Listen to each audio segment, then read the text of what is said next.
क्या आप भी देश और दुनिया की खबरों से रह जाते हैं बेखबर? तो सब्सक्राइब कर लीजिए हमारे HT न्यूज चैनल को और बेल आइकॉन को दबाना मत भूलिएगा। आसमानी फिजा में तेलंगाना की पतंग बुलंद। रियासती हुकूमत से रोज़ा काइट व स्वीट फेस्टिवल का इनेकाद रियासती महकमा टूरिज़म ने मुनक़िद किया। ये प्रोग्राम में मुकामी व बैरूनी पतंगबाजों ने हिस्सा लिया और मुख्तलिफ मकामात पर मुनक़िद किया गया, जैसा कि फतेह मैदान, परेड ग्राउंड वगैरह। इस मौके पर तेलंगाना रियासत के वज़ीर दाखिला जनाब महमूद अली साहब ने अवाम को मुबारकबाद पेश की।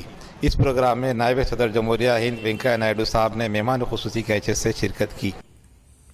संक्रांति ईद की मुबारकबाद देता हूं और तेलंगाना में खासतौर से संक्रांति ईद में बड़ा जोश व खरोश रहता है।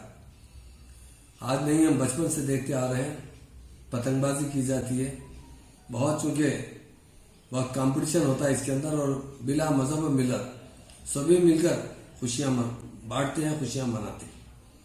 और खासतौर से हमारे ऑनरेबल सीएम साहब ने टूरिज्म के जरिए काइट फेस्टिवल साथ ही साथ स्वीट फेस्टिवल रखा है।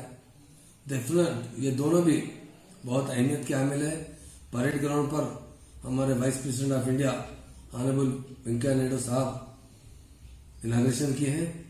वहां पर लाखों की तादाद में लोग आ रहे हैं, पतंगबाजी कर रहे हैं और उस स्वीट फेस्टिवल में जगह जगह तमाम स्टेट के स्टॉल्स लगे हुए हैं। एक गंगा जमुना तहजीब और कल्चर को फरोग दिया जा रहा है। और इस ईद में खासतौर से 3 दिन की ईद मनाई जाती है। 3 दिन में पतंगबाजी की जाती है, स्वीट बनाए जाते हैं, पूजा की जाती है। तो डेफिनेट हमारे स्टेट में इस मरतबा भी बहुत एहतमाम किया जा रहा है।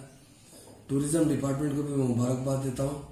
सीएम साहब की खास तवज्जो की वजह से हिंदुस्तान के अलावा सारी दुनिया के 11 ममालिक के लोग इस प्रोग्राम में पार्टिसिपेट कर रहे हैं, इस फेस्टिवल में पार्टिसिपेट कर रहे हैं और हर जगह से उनके पतंग बनाकर लाए हैं। खासतौर से कोरिया से, जापान से और चाइना से लोग वो पतंग यहाँ उड़ाई जा रही है और उससे लोगों में बड़ा जोश पाया जाता है। लोग इस ईद में एक दूसरे को मिलते हैं, मुबारकबाद देते हैं और पतंगबाजी में एक दूसरे की पतंग काटते हैं और उसी तरह 3 दिन तक ये सिलसिला जारी रहता है।